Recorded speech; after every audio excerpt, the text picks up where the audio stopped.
811 பவுன் எப்போ 18ஆம் நூற்றாண்டிலே இங்கிலாந்திலே வசூல் செய்து இங்கே இருக்கக்கூடிய பிள்ளைகள் படிக்க வேண்டும் என்பதற்காக இங்கே அனுப்பி அந்த கல்வி நிலையம் மீண்டும் கல்லூரிகளாக 21 இடங்களிலே பள்ளிகளாக கல்லூரிகளாக பயிற்சி தரக்கூடிய ஆசிரியர் பெருமக்களை உருவாக்கக்கூடிய ஒரு மிகப்பெரிய கல்வி நிறுவனத்தை ஒரு இங்கிலாந்திலே இருக்கக்கூடிய ஒரு சகோதரி உருவாக்கி இருக்கிறார். ஊனமுற்ற ஒரு மாற்றுத்திறனாளி சகோதரி உருவாக்கி இருக்கிறார்கள் என்று சொன்னால் உங்களாலும் அது முடியும் என்கின்ற எண்ணத்திலே தான் நான் அதை சொல்லுகிறேன். அந்த சிந்தனை உங்களுக்கு வர வேண்டும்.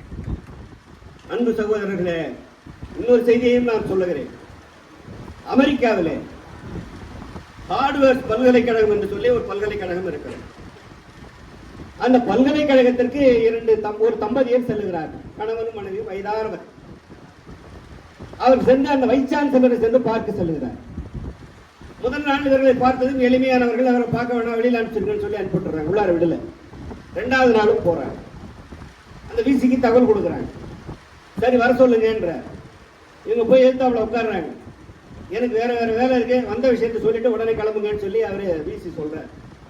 அப்போ அவர்கள் சொல்லுகிறார்கள், எனக்கு ஒரே மகன் தான், உங்கள் பல்கலைக்கழகத்திலே தான் படித்தான், ஆனால் அவன் ஒரு விபத்திலே இறந்து விட்டான். அவன் நினைவாக உங்களுடைய பல்கலைக்கழகத்திலே ஒரு கட்டிடம் கட்ட வேண்டும் என்று நாங்கள் விரும்புகிறோம், அதற்கு நீங்கள் அனுமதி தர வேண்டும் என்று இவர்கள் கேட்கிறார். அதற்கு அந்த விசி சொன்னார், இந்த பல்கலைக்கழகமானது 8 கோடி ரூபாயிலே நாங்கள் செலவு செய்து கட்டியிருக்கிறோம். கிட்டத்தட்ட 180 ஏக்கரிலே இந்த பல்கலைக்கழகம் இயங்கிக் கொண்டிருக்கிறது. 15,000 மாணவர்கள் இதில் படித்துக் கொண்டிருக்கிறார். இதை விட எங்களுக்கு கட்டட தேவையில்லை, நீங்க போலான்னு சொல்லி அனுப்பிச்சிருக்காரு. அப்போ அவர்கள் இருவரும் நினைக்கிறார்கள், 8 கோடி ரூபாய் இருந்தால் ஒரு பல்கலைக்கழகத்தை உருவாக்கலாம், அப்படி என்று நினைத்து விட்டு உருவாக்கலாமா என்கின்ற ஒரு சிந்தனையோடு வெளியிலே வருகிறார்கள். வந்த பின்னால் ஒரு முடிவெடுக்கிறார்கள். அந்த கல்லூரிக்கு எதிரிலேயே 1800 ஏக்கர் நிலத்தை வாங்குகிறார்கள். ஒரு பல்கலைக்கழகத்தை உருவாக்குகிறார்கள்.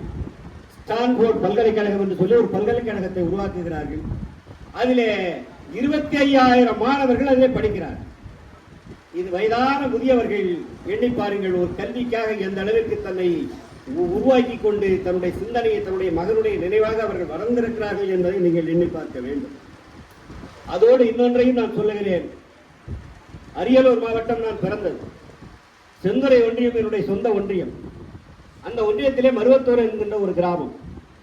எனக்கு உறவினர் நண்பர் அசோகன் என்று சொல்லி ஒரு சாதாரண சைக்கிள் கடை தான் வைத்திருந்தார்.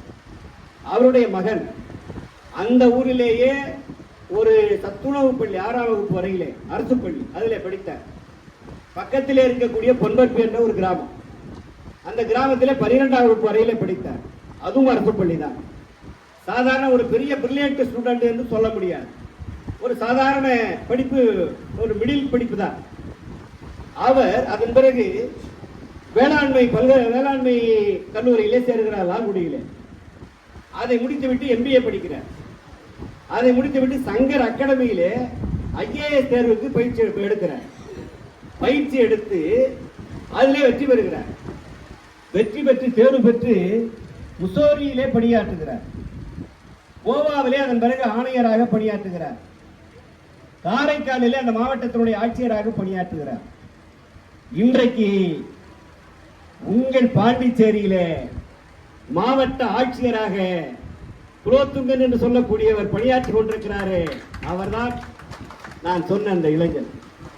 ஒரு சாதாரண கிராமத்திலே, ஒரு சாதாரண பள்ளியிலே, அரசு பள்ளியிலே பயின்ற ஒரு இளைஞர் ஒரு மாவட்ட ஆட்சியராக வரக்கூடிய அளவிற்கு உயர்ந்திருக்கிறார் என்று சொன்னால், இங்க இருக்கக்கூடிய இளைஞர்களாக இருக்கக்கூடிய நீங்கள் ஏன் அந்த அளவிற்கு உயரக்கூடாது, உயர முடியாது என்பதைத்தான் நீங்கள் புரிந்து கொள்ள வேண்டும்.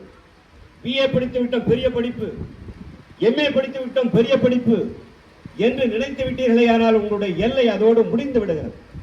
அதற்கு மேல் நீங்கள் ஓட வேண்டிய ஓட்டம் நிறைய இருக்கிறது, கடக்க வேண்டிய பாதைகள் நிறைய இருக்கிறது. இன்னொரு செய்தியையும் சொல்லுகிறேன். திண்டுக்கல் மாவட்டத்திலே